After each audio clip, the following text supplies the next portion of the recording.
शब्द से प्रीत करे सोई पावे, शब्द से प्रीति करे सो पावे। इस धरती की चार दिशा है, काया भेद लखावे। इस धरती की चार दिशा है, काया भेद लखावे। बिन से धरती बिन से काया, बिन से धरती बिन से काया, तब जीव कहाँ समावे। बिन से धरती बिन से काया, तब जीव कहाँ समावे। श्वासा सुमरे घड़ी विचारे, श्वासा सुमरे घड़ी विचारे, लगन शब्द मेरा चे। जब जियरा के काल गरा से, जब जियरा के काल गरा से, कौन नाम कही बाचे।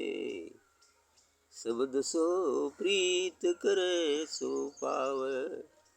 त्रिकुटी मध्य ध्यान लगावे, अजपा जाप जपावे।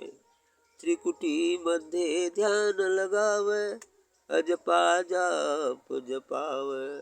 सुरति समानी अंधाधुंध में, सुरति समानी अंधाधुंध में, बिन जाने का जावे। सुरति समानी अंधाधुंध में, बिन जाने का जावे। साधु वही जो सेवा जीते, सेवा सतगुरु पावे।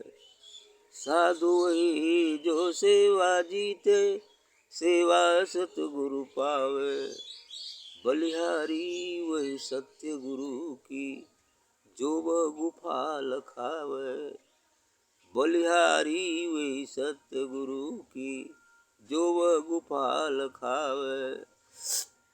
जो कछ कहूँ अकह से न्यारा, ताहि देख लौलावे। जो कछ कहूँ अकह से न्यारा, ताहि देख लौलाए। कहे कबीर एहि गति के जोगी, कहे कबीर एहि गति के जोगी, बहुरी न भव जल आवे। शब्द से प्रीति करे सो पावे, शब्द से प्रीत करे सो पावे। बिल्कुल सही कहा है कबीर साहब जी ने कि शब्द से प्रीत करे सो पावे। शब्द अर्थात जो सद्गुरु शब्द देते हैं, जो नाम देते हैं, अब चाहे वो कुछ भी नाम दे सकते, राम कृष्ण अल्लाह खुदा है ना, ओम ओम तत्सत, कुछ भी दे सकते। शब्द की बात, शब्द तो एक माध्यम होता है, प्रभाव और कार्य हमारा देने वाले के ऊपर निर्भर करता है कि देने वाला कैसा है। तो देने वाला योग्य है तो उसका बढ़िया काम होता है। देने के लिए तो बहुत लोग कहते हैं राम राम करो, तो क्या राम राम करने से राम मिल जाएगा? ऐसा तो नहीं है। लेकिन यदि गुरु कहता है राम राम करो और आप उसको करते हैं तो मिल जाएगा।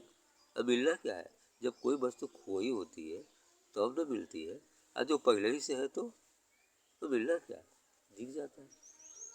मिलना तो उसको कहते हैं जो वस्तु कहीं है, खो गई है, चलो मिल गया, तो कहते हैं पा गई, ऐसा ही होता है।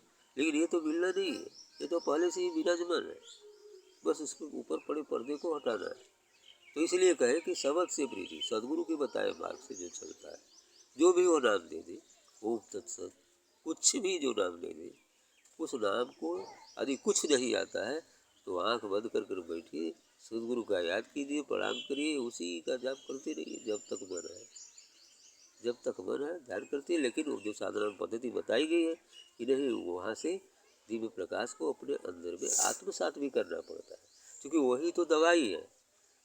कहा गया है मन एक बीमारी है, ध्यान है उसकी औषधि। मन रूपी बीमारी को ध्यान रूपी औषधि से मार डालो, फिर जो स्वास्थ्य लाभ होगा वो कभी मिटने वाला नहीं होगा।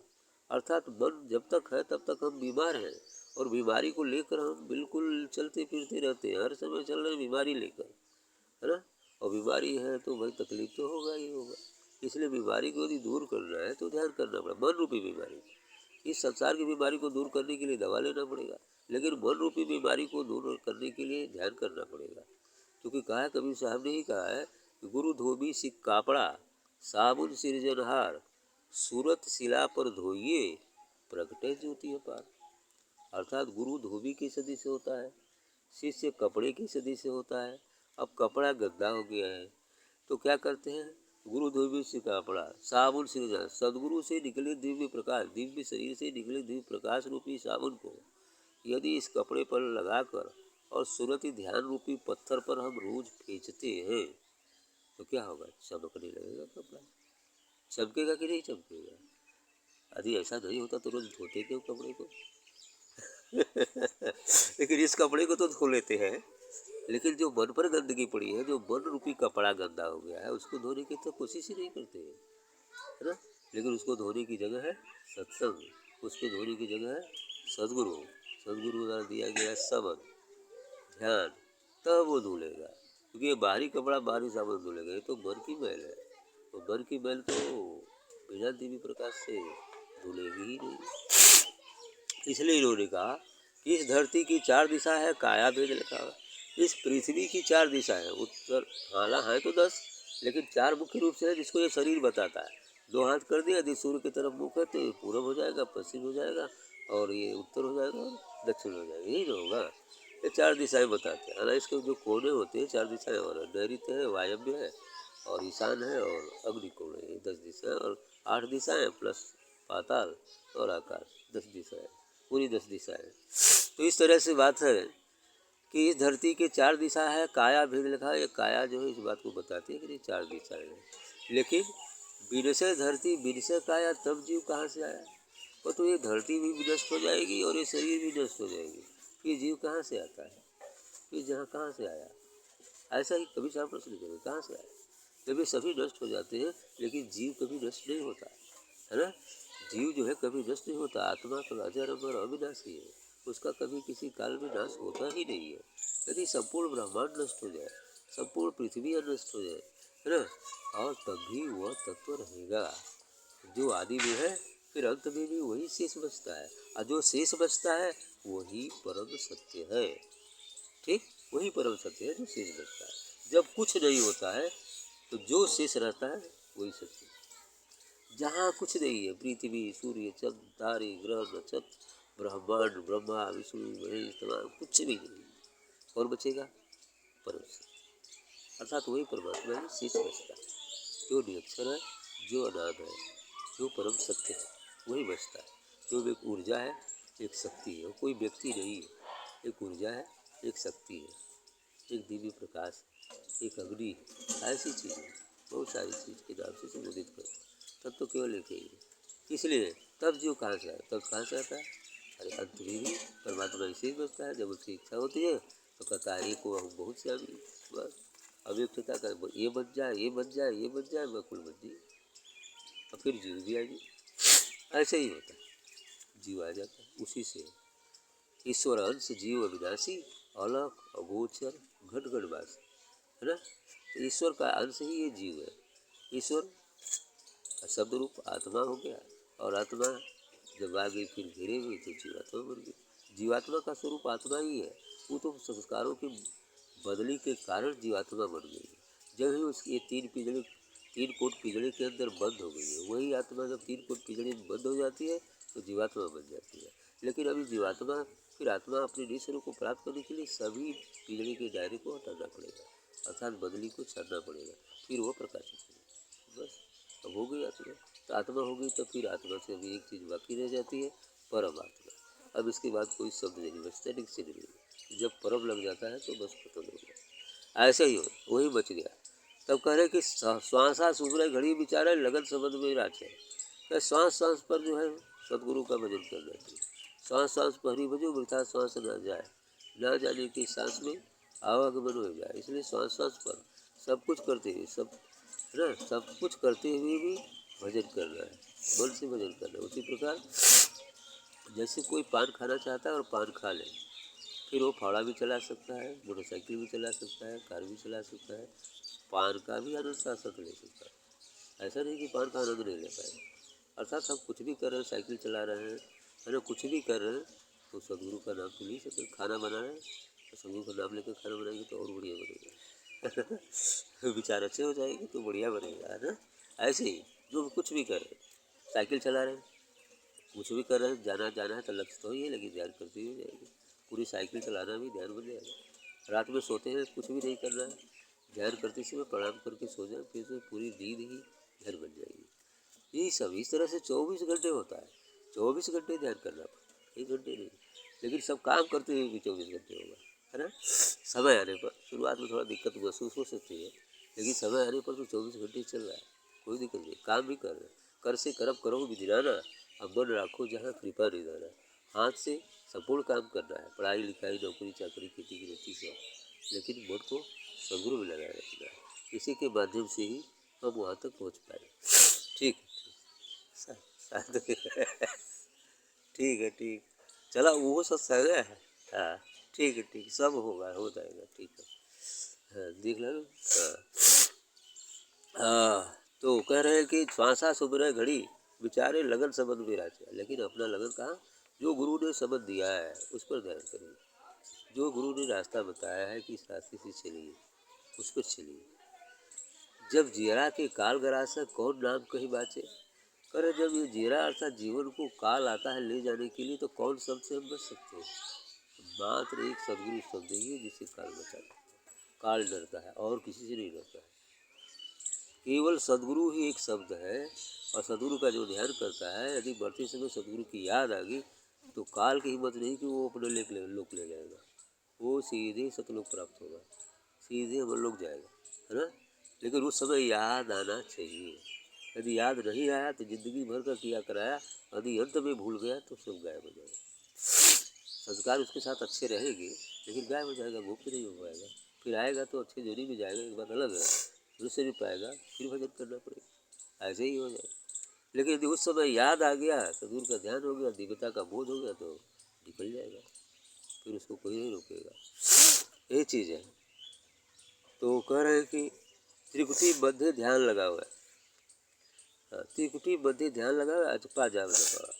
त्रिकुटी के ऊपर आपको 10 द्वार से क्रॉस करके जब शून्य हो जाते हैं, तो 10 द्वार क्रॉस कर हम अपने लोक चले जाते हैं, यानी आत्मा में व्यवस्थित हो जाता है। आत्मा में व्यवस्थित होने के बाद अब कोई ये ध्यान करने की भी जरूरत नहीं होती। अब बूढ़ सागर में मिल गई तो किसका ध्यान करेगी। अभी तक तो ध्यान करने के लिए था कि मैं बूढ़ हूँ, सागर से मिलना है। और जब बूढ़ सागर में मिल जाए तो अब क्या कर ध्यान करेगी। अब तो वहाँ क्या करके जब आ जा, अब देखता है कि कणकण में मैं ही हूँ, मैं कणकण में विराजमान हूँ, चींटी भी हूँ, हाथी भी हूँ, पशु भी हूँ, पक्षी भी हूँ, सब में हूँ। तब वो देखना, यहाँ साधना दृष्टाभाव हो जाती है, और दृष्टाभाव साधना से अजपा जाप चलता है। बिना जपे जाप होना, यानी जपना होता है कि राम राम चिल्ला रहे, और बिना जपे जाप राम को देख रहे कि कणकण में विराजमान है। और जपना वो हुआ राम राम चिल्लाना, किसी चिल्लाना, गुरु गुरु चिल्लाना, है ना। ऐसा चिल्लाना तो जाप हो गया जीवा का। लेकिन अब यहाँ पर जाने के बाद क्या होता है, राम को देखते हैं कि मैं सब भी तो मैं ही विराजमान, लेकिन यह भी बीच का एक सर्वण मैदान है, जहाँ जाकर हमें अहम ब्रह्मास्मि पद का बोध होता है, लेकिन यहाँ अहम शेष रह जाता है। इसलिए पुनः आगे बढ़ना है। एक तुरीय अवस्था है, लेकिन एक पंचमी स्थिति है, जहाँ जाकर हम तुरीयातीत अवस्था को प्राप्त होते हैं, अर्थात परमात्मा का अनुभव प्राप्त होता है। वहाँ अजपा जाप के माध्यम से हम पुनः अपने लोग सचखंड चले जाते हैं, उस परम सत्य का साक्षात्कार हो जाए। लेकिन यहाँ तक पहुँचना ही बहुत कठिन है, आगे का मार्ग तो सरल है, यहाँ तक पहुँचना ही कठिन है, फिर उसके बाद तो सरल है, जल्दी हो जाए, क्योंकि अब एकाग्रता हो गई, शून्यता आ गई, अब तो जल्दी से मिल जाएगा, ऐसा ही हो जाए। इसलिए इन्होंने कहा कि त्रिकुटी मध्य ध्यान लगा, अजपा जाप जपा। अजपा जाप की बात की, अजपा जाप जो मुख द्वारा नहीं है, सुमरन ऐसे चाहिए मुख से कछु न बोल, अब बाहर का पट बंद कर, अब भीतर का पट खोल। बाहर से आँख से जो दिखता है वो बंद कर दो, टूटा दो। ध्यान करने आँख बंद करने का मतलब है कि दृश्य नहीं, दृष्टा दिखना चाहिए, जो सबको देख रहा है, अर्थात आत्मा और परमात्मा दिखना चाहिए, है। लेकिन शुरू में ऐसा नहीं होगा। शुरू में तो गुरु ही दिखेगा। सदगुरु को देखते देखते, तो जैसा सदगुरु है याद करते करते, सदगुरु दृष्टा है तो हम भी दृष्टा बन जाएंगे, हो जाएगा। क्योंकि तुम जिसकी आप उपासना करते हैं वैसा ही बन जाते हैं। तुम यथा उपासते तथा भवति, आप जैसी उपासना करते हैं वैसा बन जाते हैं। जैसे बिस्कुरी देखो, करौदा लगाया है ना, करौदा लगाया है, अब उसमें ले जाकर कीटाणु को बंद करता है, डोलों के पेड़ों को, है ना, और बंद करता है। और उसमें कई सारे चैम्बर होते हैं, छोटा छोटा चैम्बर बनाता है, अब उसमें ले जाकर उसको बंद करता है और थोड़ा सा दरवाज़ा खुले रहता है। एक दरवाजे से वो सब कुछ चेक करता है कि कौन मर गया है और कौन जिंदा है। तो जो मर जाता है उसको खा जाता है, जो जिंदा रहता है उसको नहीं खाता है। अब जो जिंदा रहता है तो बारी डर से उसी की याद करता है, आएगा तो खाएगा, आएगा तो खाएगा, आएगा तो खाएगा। ऐसा याद करते करते करते उसकी तद्रूपता प्राप्त कर लेता है, अर्थात तो वो स्वयं भृग बन जाता है। और भृग बनते ही फिर वो भी उसी मार्ग से उड़ के निकल जाता है जैसे वो निकलता है। ऐसे ही सदगुरु को याद करते करते करते यदि सच्ची निष्ठा लगन से याद करते हैं तो हम भी सदगुरु बन जाएंगे। आत्मा की याद करते करते हम भी आत्मा हो जाएंगे। फिर जैसे वो बिन लोकों में चला जाता है, हम भी चले जाएंगे। हम कुछ नहीं। इसको भृगी साधना कहते हैं। क्या कहते हैं? भृगी साधना।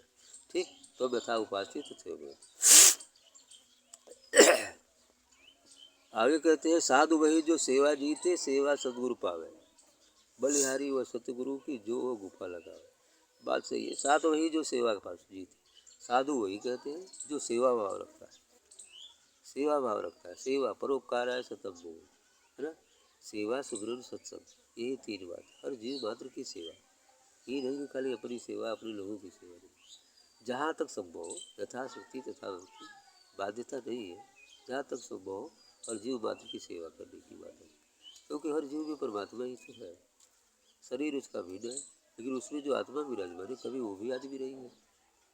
आज वो बिल्ली हो गई है, कल तो फिर आदमी ही रही होगी, हो सकता है फिर कल आदमी हो जाए। ये दोनों बात है, लेकिन जीव तो वही है। जीव में कोई अंतर नहीं, जीवात्मा वही है, शरीर भिन्न भिन्न होता है। ऐसे ही है, तो सबकी सेवा है। सेवा सदगुरु पावा, और सदगुरु की सेवा से प्राप्त करता है। क्योंकि कहा मेरी जीव सेवा ही ब्रह्म सेवा है। जीव सेवा से ही सदगुरु खुश होते हैं। तो जीव की सेवा करना तो जरूरी है, क्योंकि ब्रह्म सेवा है ना। इसीलिए बात जहाँ तक संभव हो, अभी नहीं कह रहे हैं कि जो जैसा है वैसे के अनुसार सेवा करनी चाहिए। साथ जो है शुरुआत की स्थिति में भी नहीं कि बाघ की सेवा करने के लिए कहा, आओ बाघ बाबा तुम लोग खा जाएगा, है ना। सेवा करने के लिए तो क्या करेगा, वो खा जाएगा, है ना, ऐसे ही करेगा। तो इसीलिए कहें कि जैसा है, जैसा देख लीजिए कैसा स्थिति है, तो उसके अनुसार करेंगे तो ठीक है ना। वैसे ही बात कहा है ना कि सभी खिलौने खान के, खान खिलौने कमाए। ये बात कहा कबीर साहब ने। सभी खिलौनों में मिठाई है, खान से ही बने, चीनी से सब खिलौने बनते हैं। जो भी भिन्न भिन्न आकार, गुलाब जामुन, बर्फी, क्या क्या क्या जाने, सब में तो चीनी है। वही परमात्मा सब में ही है। लेकिन वह कहा है कि सभी जल नारायण है, लेकिन गंदा जल नहीं पिया जाता। सीधे वहाँ पर ब्रेक किया गया कि सभी जल नारायण, सभी जल में नारायण है, मान लीजिए सभी जल में परमात्मा है, लेकिन गंदा जल, गंदा नाला मुगलसराय का पानी पीवा तो कहाँ हुई बीमारी है जी, ऐसा भी हो सकता है, मर भी सकते हैं। तो इसीलिए गंदा जल नहीं पिया जाता है। सभी नारायण है, लेकिन बाघ नारायण से डरना होता है। ये रहने का तरीका बताए। सभी नारायण है, सब में नारायण, लेकिन बाघ नारायण से डरना होता है। बाघों में नारायण है, बाघों में ईश्वर है, लेकिन यदि उसे ना डरवा तो खा जाए। क्योंकि वो अपने स्वभाव के थोड़ा छोड़िए, आपका स्वभाव कि नहीं, आपस में ब्रह्म देख रहे हैं, वो थोड़ा ही देख रहा है कि आप ब्रह्म है, तो खा ही जाएगा। ऐसी ही चीज़ होता है। इसलिए जैसा है, जैसी जगह है, जैसी स्थिति है, उसके अनुसार कार्य करना पड़ता है। ऐसा करेंगे तो धोखा खाएंगे, है ना। ऐसी ही बातें हैं। तो बलिहारी वह सतगुरु की जो वह गुफा लगा, वो सतगुरु की बलिहारी है, इसलिए वह गुफा वो उन्हें लखा दिया भौर गुफा को, है ना। भौर गुफा से सोहम शब्द निकलता है, और वो सोहम शब्द में भी अहंकार है। सो अहम, वही मैं हूँ। यहाँ हम ब्रह्मास्मि कि मैं ही ब्रह्म हूँ, बल दिया गया ज़्यादा बड़ा है। फिर वहाँ कहता है सो अहम, वही मैं हूँ, फिर भी अहंकार है। तब का तो नहीं, तब संत लोगों ने क्या कहा, सो हम, वो सोहम शब्द का, स्वयं शब्द वही स्थिति है। अभी बूंद सागर के किनारे पहुंची तो कहती है मैं भी सागर ही हूँ, लेकिन कहते नहीं, अभी अहंकार है, बूंद अलग है और सागर अलग है। लेकिन सागर छलांग लगा के कूद गई सागर में, तो अब के बचल कहे वाला कि मैं सागर हूँ, और सागर तो कोई नहीं कि मैं सागर हूँ, तो ऐसी बात। और इसको स्वयं शब्द है। मेरे जीव ब्रह्म में मिलकर एक हो गया, फिर बचा नहीं कोई कहने के लिए। द्वैत मिट गया, एकत्व हो गया, अब द्वैत नहीं रह गया। भक्त और भगवान, जीव और ब्रह्म, साधक और साध्य मिलके एक हो गए। जो कुछ कहूँ अकह से न्यारा, जो कुछ कहता हूँ वो बिल्कुल अकह से भी परे है, जो कहने में नहीं आता, वर्णनातीत है, उसका वर्णन तो किया नहीं जा सकता। सिर्फ संकेत के द्वारा सभी संतों ने इसको लखाया है। अब बूंद सागर का उदाहरण दिया था, बूंद और सागर थोड़े ही पर्वत में, लेकिन बूंद और सागर की स्थिति को दिखा करके कि नहीं, बूंद का अस्तित्व छोटा है और सागर का अस्तित्व बहुत बड़ा है। बूंद को कहीं डाल देंगे तो सूख जाएगी, लेकिन सागर नहीं सूखेगा। बूंद तो कहीं भी लेकर समाप्त कर सकते हैं, लेकिन सागर को क्या समाप्त कर सकते हैं? ऐसी ही चीज़ है, उसकी स्टेज को बताया है, लेकिन वह बूंद में भी H2O है और महासागर में भी H2O है। तो जो H2O है यही सारो है, यही परम सत्य है, ठीक, यही सत्य है।